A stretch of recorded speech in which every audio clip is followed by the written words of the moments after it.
भूत का खौफनाक मकान एक छोटे से गांव के किनारे एक पुराना और टूटा फूटा मकान था। गांव के लोग उसे भूतिया मकान कहते थे।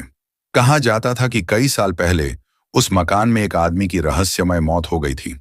तब से रात के समय वहां से अजीब अजीब आवाजें आती थीं, कभी रोने की, कभी हंसने की और कभी किसी के कदमों की। गांव के लोग उस रास्ते से रात में गुजरने से बहुत डरते थे।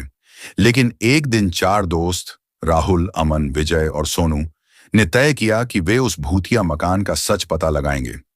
एक रात करीब 12 बजे चारों दोस्त टॉर्च लेकर उस मकान के पास पहुंचे। मकान बहुत पुराना था, दीवारों पर काई जमी हुई थी और दरवाजा आधा टूटा हुआ था। जैसे ही उन्होंने दरवाजा खोला, अंदर से ठंडी हवा का तेज झोंका आया। अंदर बहुत अंधेरा था। टॉर्च की रोशनी में दीवारों पर अजीब अजीब परछाइयां दिखाई दे रही थीं। अचानक ऊपर की मंजिल से कदमों की आवाज आने लगी। थक थक थक।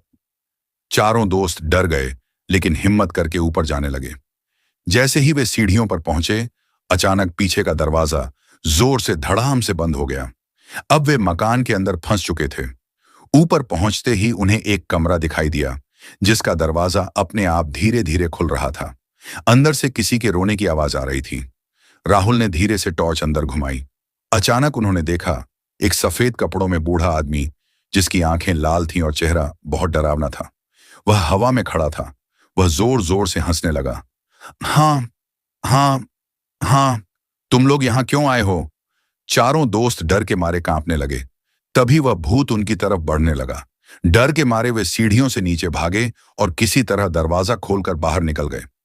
अगले दिन से गांव में यह बात फैल गई कि उस मकान में सच में भूत रहता है। उसके बाद कोई भी उस मकान के पास जाने की हिम्मत नहीं करता। कहते हैं कि आज भी अगर कोई रात के 12 बजे